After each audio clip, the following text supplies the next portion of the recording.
Assalomu alaykum. Zamin axborot dasturining navbatdagi soni yana efirda. Bugun dasturimizdan o'rin olgan xabar hamda lavhalarning qisqacha tafsiloti bilan tanishing. Demak, bugun dasturimizda O'zbekiston Respublikasi Oliy sudi, Amerika Qo'shma Shtatlari Xalqaro taraqqiyot agentligi, USAID va Birlashgan Millatlar Tashkiloti taraqqiyot dasturi, O'zbekistonda qonun ustuvorligi yo'lida hamkorlik qo'shma loyihasi doirasidagi tadbir. COVID-19 infeksiyasi hamon insonga tahdid solishda davom etmoqda. Xo'sh, hamyurtlarimiz uni yuqtirib olmaslik borasida qanday himoyalanmoqdalar? Hamyurtimiz To'raqul Hasanovning olib borayotgan ishlari borasidagi reportaj.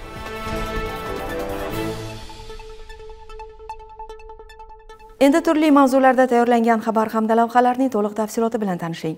O'zbekiston Respublikasi iqtisodiy va ma'muriy sudlari raislari, sudyalar va sud apparati xodimlarining O'zbekiston Respublikasi Oliy sudi, adolat elektron sudlov axborot tizimida ishlash hamda sud tizimidagi interaktiv xizmatlardan foydalanish, bilim va ko'nikmalarni oshirish bo'yicha Jizzax shahar hokimligi majlislar zalida hududiy seminar trening bo'lib o'tdi. Dastlabki lavha shu haqda. Seminar treningni Jizzax viloyat sudi raisi O'tkir Jumayev boshqarib bordi. Dastlab seminarda O'zbekiston Respublikasi Oliy sudi, AQSh Xalqaro taraqqiyot agentligi, USAID va Birlashgan Millatlar Tashkiloti taraqqiyot dasturi, O'zbekistonda qonun ustuvorligi yo'lida hamkorlik qo'shma loyihasi rahbari Azamat Saliyev tomonidan yig'ilganlarga O'zbekiston Respublikasi Oliy sudi, adolat elektron sudlov axborot tizimi, ishlarni birinchi instansiya sudlarda apellyatsiya va kassatsiya tartibida ko'rish, ma'muriy huquqbuzarlikka doir ishlarni elektron ko'rinishda shakllantirish, shuningdek, ishlarni sudyalar o'rtasida avtomatik ravishda taqsimlash, sud ishlarini internet tarmog'ida chop etish, sudyalar reytingi, adolat axborot tizimida ijro hujjatlarini ijroga yuborish, axborot xavfsizligini ta'minlash bo'yicha batafsil tushunchalar berildi. Fuqarolarimiz tomonidan sudlarga o'sha elektron tarzda murojaat qilish tartibi ham oxirgi paytlarda kengaygan. Bular fuqarolarimizni juda yaxshi huquqiy jihatdan madaniyati va huquqiy savodxonlik oshib borish natijasida o'sha sudlarga da'vo arizalar, boshqa turdagi murojaatlarni elektron tarzda yuborish amaliyoti kengayib boryapti yildan yilga. Bu o'sha axborot texnologiyalarining rivojlanishi hamda inson omilining bu sohaga bo'lgan ta'sirini kamaytiradi. Bu ham sudlarga ham yengillik bo'ladi, qaysidir ma'noda ishlarni tez ko'rib chiqish, sifatli va chiqarilgan sud hujjatini ham o'sha fuqarolarga tez yuboriladi. Bu sud hujjatining ijrosini ta'minlashda ham o'zini nima deydi, bir ijobiy natijasini berib kelyapti. Shuningdek, seminarda sud tizimida joriy etilgan yangi interaktiv xizmatlar va undan foydalanish, adolat axborot tizimidagi fuqaro va tadbirkorlik subyektining shaxsiy kabineti va undagi xizmatlar, sud qarorlarini ish bo'yicha taraflarga onlayn taqdim etish, mobil video konferens aloqa orqali sud ishida ishtirok etish, sud ishini ko'rish jarayonida zarur ma'lumotlarni davlat organlari va tashkilotlardan elektron shaklda olish yuzasidan ham atroflicha tushunchalar berildi. Seminar davomida ishtirokchilar tomonidan sud ishida ishtirok etuvchi shaxsga sud hujjatlarini elektron shaklda berib borish, o'z navbatida SMS xabar hamda elektron pochta manziliga yuborish borasidagi savollariga ham mutasaddilar tomonidan javob berilib, jarayonlar video slaydlar orqali tushuntirib o'tildi. Sud xabarnomasi bu biz harakat qilyapmiz. Ishda ishtirok etuvchi shaxslarni sud majlisi vaqti va sanasi haqida xabardor qilish mexanizmini kengaytirish, turlarini kengaytirish. Biz faqat pochta orqali yuborib, pochta orqali ma'lumot olmaylik. Maksimal harakat qilaylik fuqarolarni xabardor qilishga. Mana sud xabarnomasi ham bu avtomat shakllanadi. Bu sudga yubormaydi buni. Siz ma'lumot kiritdingiz, falon kunga tayinladingiz.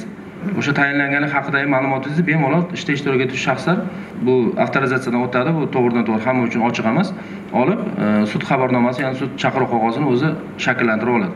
Shakllantirib olingan ish bo'yicha to'g'ridan-to'g'ri sizga xabar keladi. Mana shu ish bo'yicha mana shu taraf xabardor qilindi. Va avtomat ishlaydi. Bu bitta inson omil ishtirok etmaydi. Seminar treningda sudlar o'zlari uchun juda ko'plab ma'lumotlarni oldi. Jumladan mana O'zbekiston Respublikasi Prezidentining 2020-yil 3-sentyabrdagi sud faoliyatini raqamlashtirish chora-tadbirlari to'g'risidagi qaroriga asosan 2022-yil 1-yanvardan boshlab o'sha sudlarda adolat elektron tizimining to'liq joriy etishga o'tiladi. Bu bizga nima beradi? O'sha fuqarolar tomonidan sudlarga da'vo arizalarini elektron tarzda topshirishi, shuningdek o'sha sudda ishtirok etuvchi shaxslar to'g'ridan-to'g'ri onlayn tarzda olib borilayotgan ishlarni onlayn kuzatib borish, ya'ni ishtirokchilar tomonidan ham to'liq o'sha sudlarga topshiriladigan arizalar onlayn tarzda topshirilishi joriy qilinadi. Bugungi o'tkazilgan seminar treningdan ham juda ko'plab savollar hamda o'sha juda qiziqarli o'sha ishtirokchilar tomonidan savol javoblar bo'lib o'tdi. Bu narsa sudlar hamda sud xodimlari uchun juda katta bir kelajakda yengillik hamda ular uchun bir ishlash uchun qulaylik yaratadi deb o'ylayman. Ta'kidlash joizki, bu kabi seminar treninglarning o'tkazilishi odil sudlovni amalga oshirish, sudlar faoliyatining ochiqligi, shaffofligi va tezkorligini ta'minlash, sudlov ishi sifatini oshirish, sud ishlarini ko'rishda sansolarlik hamda byurokratizmni bartaraf etishga imkon beradi. Bu esa tabiiyki aholining sudlarga bo'lgan ishonchini oshirishda muhim o'rin tutadi.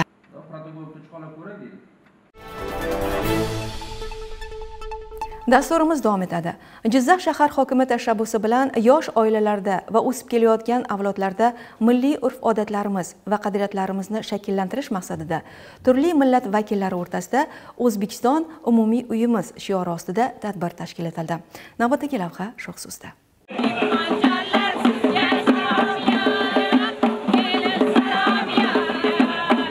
Jizzax shahridagi O'rda ekologik bog'ida viloyatimizdagi turli millat vakillari tomonidan dasturxonlarga tayyorlangan milliy taomlar tortildi va ular ijrosida o'zlariga xos bo'lgan milliy kuy va qo'shiqlar yangradi.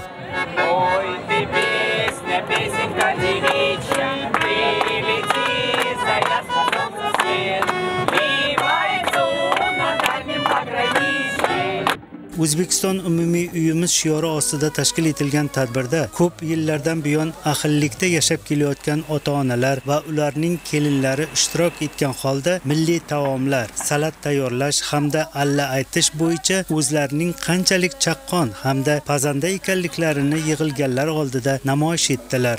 Yurtboshimiz tomonidan umuman mana shu xotin-qizlarimizni aholining ijtimoiy himoyaga muhtoj qatlamini umuman ular bilan ishlash tizimi shakllantirib berildi. Eng asosiysi ularga agar bir vaqtlari qanaqadir yordam berishga imkon topolmagan bo'lsak, hozir moliyaviy manbalarni ham yaratib berdi. Qonuniy moliyaviy manbalar. Bizni har doimgi ishimiz. Shu jumladan bugun ham mana shu bir necha yil birga hayot kechirgan, umr guzaronlik qilgan, aynan shu ayollar daftarida turgan, yoshlar daftarida, temir daftarida turgan bir qancha fuqarolarimizni taqdirlash marosimini rejalashtirib turibmiz.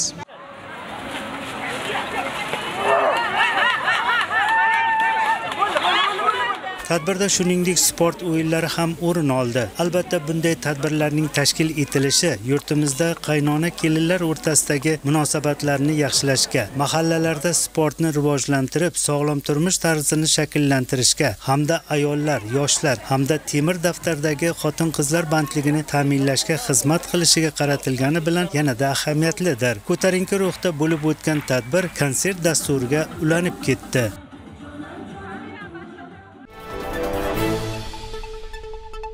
Viloyat Istiqlol avlodi ijtimoiy-iqtisodiy huquqiy qo'llab-quvvatlash markazi tomonidan zamonaviy axborot xizmatlarining ommaviy axborot vositalari, jamoat va siyosiy tashkilotlari bilan ishlash shakllari va usullari mavzusida uchrashuv o'tkazildi. Hozir shu haqda.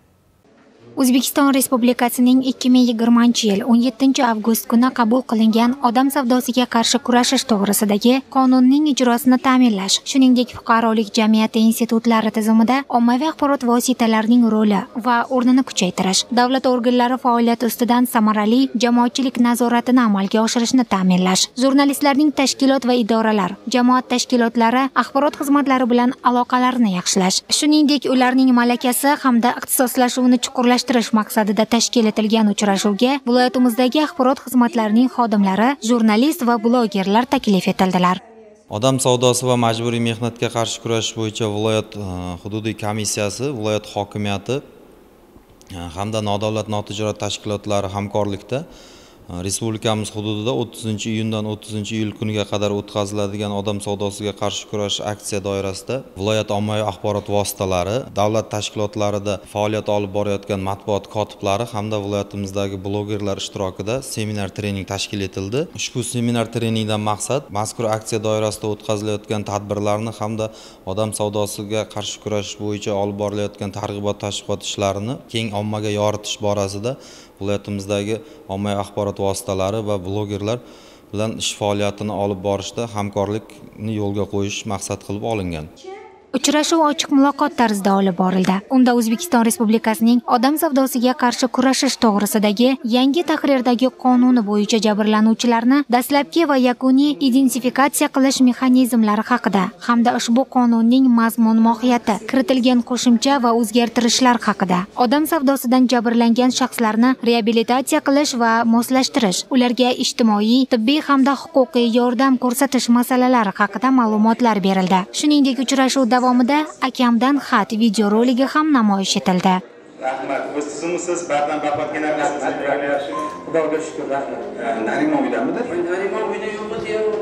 Yo'qmidi? Hozir 2 minut bo'ldi deb qo'ng'iroq Ushbu seminarga kelganimdan juda ham xursandman. Sababi odam savdosi masalasi bo'yicha ko'proq mavzu ham shu bo'yicha bo'ldi va buni oldini olish, ya'ni dunyo bo'yicha bu muammo aslida va buning uchun kreativ yondashuvlik, qaysidir ma'noda shunga qarshi kurash maqsadida Jizzaximizdagi barcha matbuot kotiblari, jurnalistlar, blogerlarni yig'ishibdi. Men suhbat jarayonida yana ham bildim va o'zim ham bir musofirda yashagan inson sifatida juda ham ko'p musofirda o'sha hayot tajribam menda bu yerda asqotdi va bu haqida haqiqatan juda ham ko'p gapirsam mazza qilaman. Sababi hayotda inson qadri birinchi o'rinda deb bilaman va bu yerdagi seminardagi tortishuvlar, fikrlar o'rtaga tashlanib, har bir o'sha ishtirokchilardan har xil emas, aslida bir maqsadda, lekin yo'nalishlari har xil tarzda javoblar aytishdi. Men ham faol qatnashishga harakat qildim, chunki yuqorida aytgandek musofir ko'rganman, ko'p aldangan taqdirlarni yoki odam savdosiga aloqali ko'p hikoyalarni eshitganim uchun menga juda ham yoqdi. Uchrashuv davomida ishtirokchilar 3 guruhga bo'lingan holda mavzuga doir taklif va fikrlarini qog'ozga tushirib, o'zaro bahs-munozara olib bordilar. Uchrashuv yakunida esa nodavlat notijorat tashkilotlari tomonidan ommaviy axborot vositalari vakillarining fuqarolik jamiyatida faolligini oshirish bo'yicha e'lon qilingan tanlovlar haqida ham ma'lumotlar berildi va qilinishi lozim bo'lgan ishlar belgilab olindi.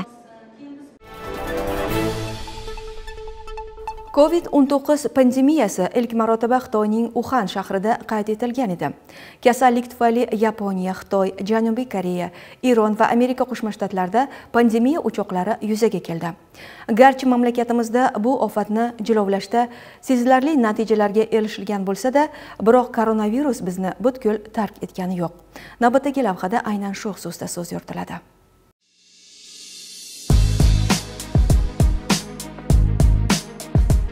O'rgimchak to'ri kabi butun dunyoga tarqalgan bu qirg'in balo yurtimizda ilk marotaba 2020-yilning 5-mart kuni qayd etilgan. O'tgan yilga bir nazar tashlaydigan bo'lsak, ushbu kasallik tufayli ko'plab yurtdoshlarimizdan ayrildik.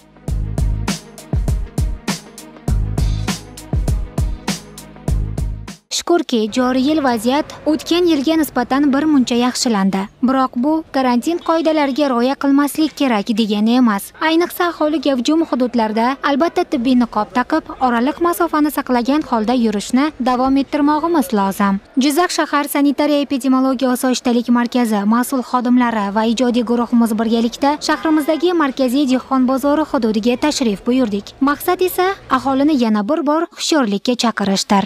Bozor ma'muriyati, ses xodimlari ertayu kech tinimsiz mana shu yerlarda ishlashib, hamma yoqlarni xlorlab, boshqa qilib, har kuni mana shu tadbir o'tkazilyapti.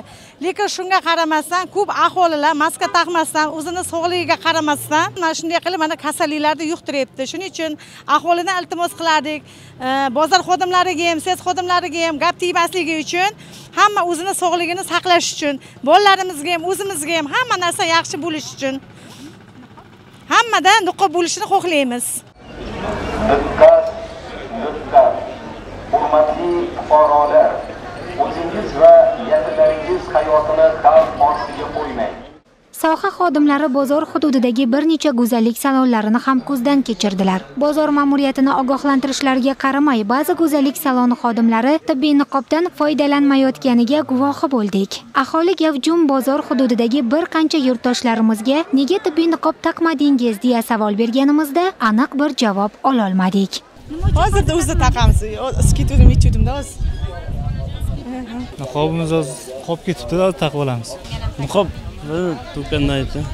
Biz bozor ma'muriyati tomonidan kunlik har kun radio uzil orqali bozorimiz mehmonlari hamda tadbirkorlarga karantin qoidalariga amal qilish haqida ogohlantirish beriladi.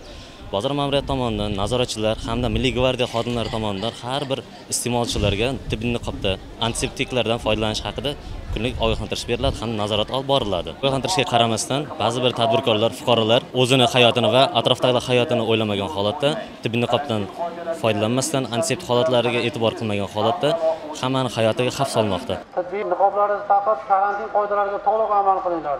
Shu kuni shahrimizning eski shahar markaziy dehqon bozori hududiga ham bordik. Bozor ma'muriyati karantin qoidalariga amal qilib, dezinfeksiya ishlarini olib borayotganligiga guvohi bo'ldik. Bozorning mas'ul xodimlarini ta'kidlashicha, ular tadbirkorlarni ogohlantirishgan, ammo ba'zilari bunga amal qilishmayapti. Bugungi kunda reyd davomida Orom bozor hududi, ya'ni eski shahar uyum bozori hamda dehqon bozor hududlarida reyd olib bordik. Karantin qoidalariga qanchalik amal qilish bo'yicha fuqarolarimiz bir joyda to'planib qolishi, maskasiz suhbatlanishi, jamoat joyda tibbiy niqobsiz yurishi, tadbirkorlarimiz karantin qoidalariga amal qilmasligi, ko'pchilik ogohlantirilgan, rasmiy ogohlantirilgan, kirganda oyoqdagida desto'shamalar yo'qligi, tadbirkorning o'zi sotuvchisi yoki ishchisi tibbiy niqobsiz, qo'lqopsiz, maxsus kiyimsiz ish olib borilishi, jamoat joylarida fuqarolarimiz tibbiy niqobsiz yurishi, bu bilan aholimiz, o'zini oilasi, do'stlarimizni hayotiga xavf solishimiz. Bozorda kimda virus bor, kimda yo'q, hech kim bilmaydi. Fuqarolardan iltimos qilamiz, jamoat joyida tibbiy niqobsiz yurmasligi, bu bilan nafaqat o'zi va yaqinlari, do'stlarini salomatligiga befarq bo'lmasligini so'rab qo'ygan bo'lardik. Afsuski, oramizda koronavirus endi yo'q deb o'ylaydiganlar ko'pchilikni tashkil qildi. Jizzax shahar sanitariya epidemiologiya osoyishtalik markazi xodimlari ularga ogohlantirish berib, koronavirus bizni butkul tark etmaganligi, oramizda ushbu kasallikka chalinayotganlar hamon borligi xususida yana bir bor tushuntirish ishlari olib bordilar.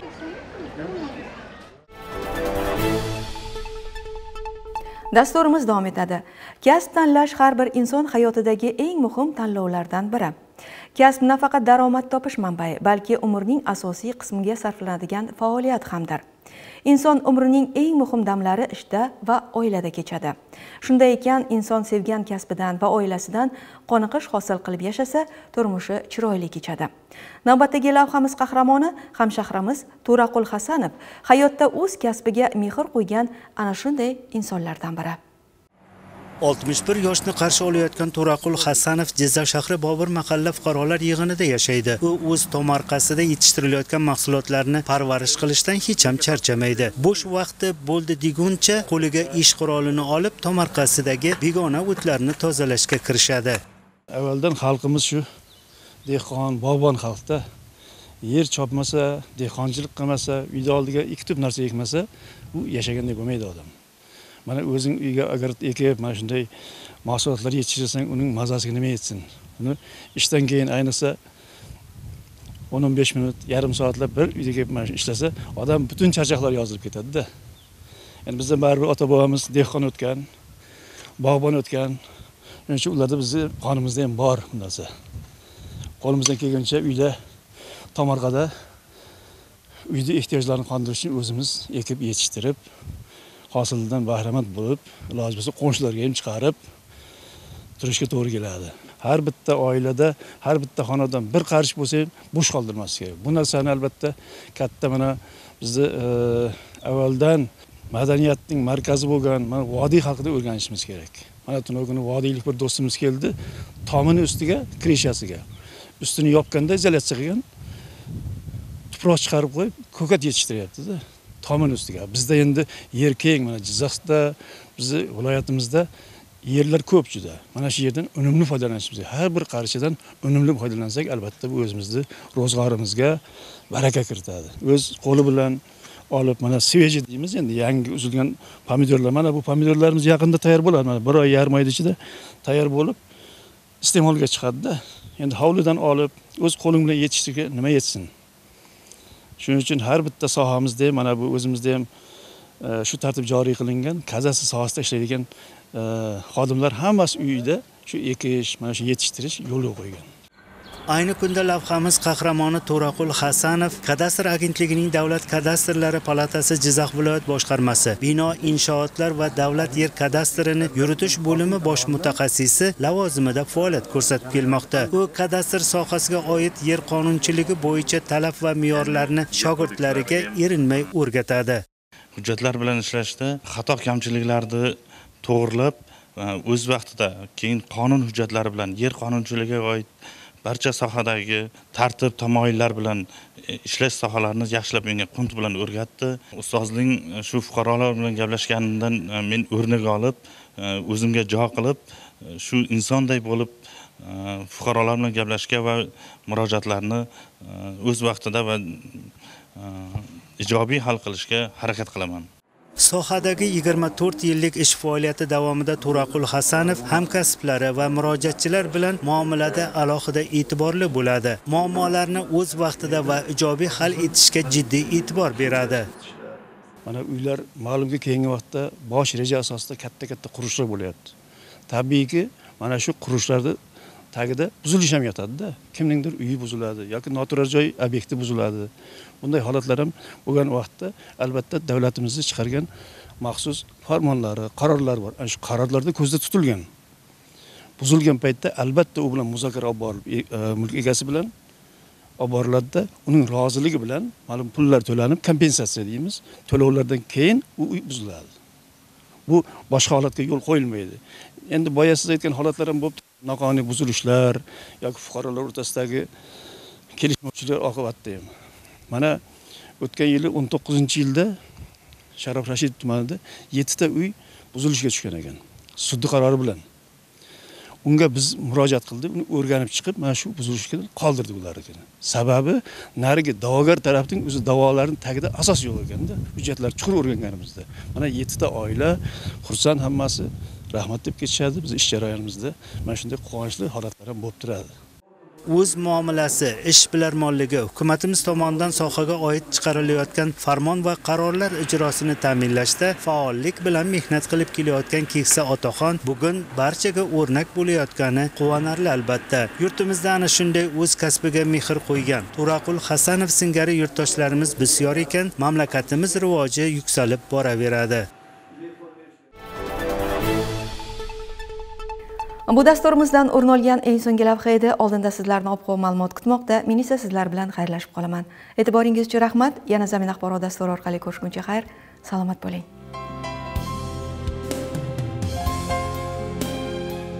Soha mutaxassislarining xabar berishicha, ertaga yurtimizda havo bulutli bo'ladi. Yog'ingarchilik kuzatilmaydi. Sharqdan esadigan shamol tezligi 7-12 metrni tashkil etadi. Ba'zi joylarda 15-20 metrgacha kuchayishi kutilmoqda. Havo harorati kechasi 16-21 daraja, kunduzi 30-35 daraja issiq bo'lishi kutilyapti. Viloyatimiz markazi Jizzax shahrida havo harorati kechasi 18-20 daraja, kunduzi 32-34 daraja issiq bo'lishi kutilmoqda.